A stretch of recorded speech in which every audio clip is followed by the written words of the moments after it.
नमस्कार, आप देख रहे हैं प्राइम समाचार टुडे।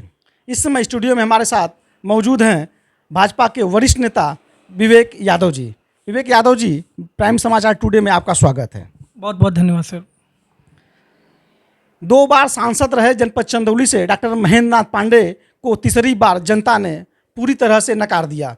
आइए जानते हैं कि क्या रहा, किन वजहों से भाजपा को अब की बार जनपद चंदौली से हार का मुंह देखना पड़ा।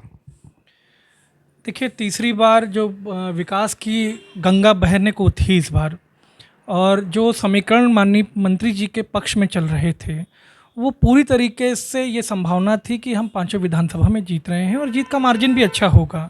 लेकिन संयोग बस ये जो मैंडेट है और ये जो जनता का हमारे सामने मापदंड उतरा है वोटों को लेकर के, उसको हम सहर्ष स्वीकार करते हैं।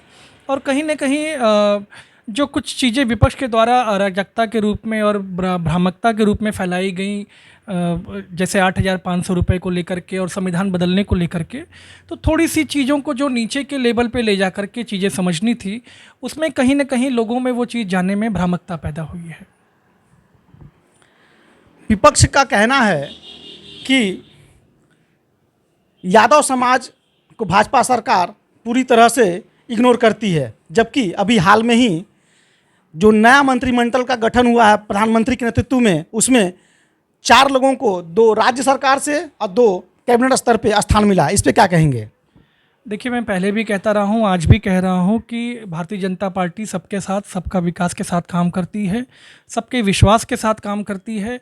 और अभी परसों जो शपथ हुई है, शपथ में आप देखेंगे कि माननीय भूपेंद्र यादव जी, अन्नपूर्णा जी को कैबिनेट मंत्री बनाया गया है, और नित्यानंद राय यादव जो हैं, और इंद्रदेश सिंह जी हैं, इंद्रदेव सिंह या इंद्रदेव राय नाम लिखते हैं वो अपना, इंद्रजीत राव, उनको भी राज्य मंत्री का दर्जा प्राप्त किया गया है।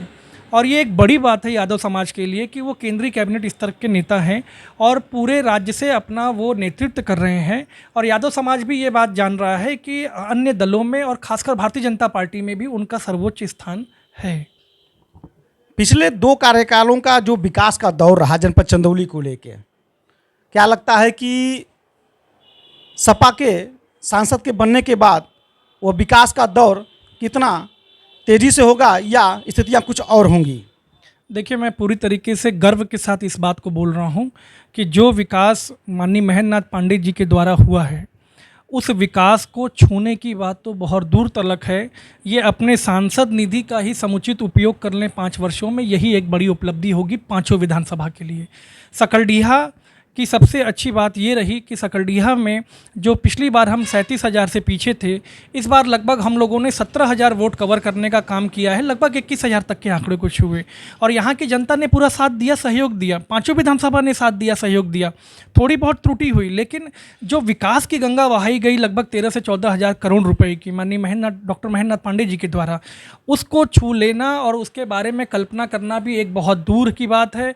और जनता इस बात को पूरी तरीके से समझ रही है कि जो विकास की मुख्य धारा उनके द्वारा लाई गई थी, उनके द्वारा यहाँ प्रसारित की गई थी, प्रचारित की गई थी, और जिस तरीके से भूमि पे उतारने का काम किया गया था, इसको जनता ये देखेगी अगले 2027 तक। सकलडीहा पहले भी पूरी तरीके से विकास के नाम पे शून्य थी, इस 2 वर्षों में भी आप देखेंगे शून्य रहेगी।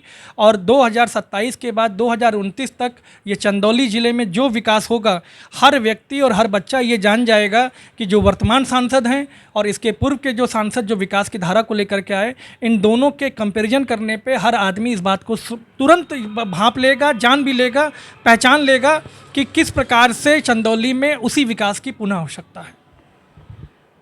एनडीए की सरकार अन्य दलों के सहयोग से प्रधानमंत्री जी ने शपथ ग्रहण कर प्रधानमंत्री का पद ग्रहण किया। पिछले कार्यकालों से अब के कार्यकालों से क्या अंतर आपको समझ में आ रहा है कि कुछ अंतर होगा या चीज़ें वही रहेंगी? देखिए, कोई भी अंतर नहीं होना है। माननीय प्रधानमंत्री जी ने जैसे ही शपथ ली, उन्होंने अन्नदाताओं को ध्यान में रखते हुए किसान सम्मान निधि तुरंत जारी की, पहली चीज़। और लगभग 3 करोड़ से ज़्यादा घरों की जो योजना प्रधानमंत्री आवास योजना के अंतर्गत है, उस फाइल पे भी तुरंत उन्होंने सिग्नेचर करके ये पूरी तरीके से देश में संदेश देने का काम किया है कि जो विगत 10 वर्षों से विकास चल रहा था वो अनवरत इस 5 वर्षों तक भी चलेगा। और सभी सहयोगी दलों ने, आपने देखा होगा मंच पे भी, टीवी पे भी, कि चाहे वो नीतीश जी हों, पासवान जी हों या अन्य दलों के नेता हों, सभी ने अपना भरपूर समर्थन दिया, विश्वास जताया और पूरी तरीके से उन्होंने ये समर्थन करते हुए कहा कि विकास की बागडोर जिस प्रकार से आप चला रहे हैं उस प्रकार आप पुनः 5 वर्षों के लिए चलाइए, हमारा कोई हस्तक्षेप नहीं है, हमारा कोई अवरोध नहीं है। प्रधानमंत्री जी के पिटारे में युवाओं के लिए क्या है? इस बार आप देखेंगे कि अभी जस्ट कैबिनेट की मीटिंग हुई है माननीय योगी जी की, उन्होंने सारे लोगों से समीक्षा की है, विभागों से सारी नियुक्तियों के लिए मंगाया हुआ है और देश में पूरी तरीके से जितनी भी बातें की गई हैं मैनिफेस्टो के द्वारा उसको तुरंत लागू कर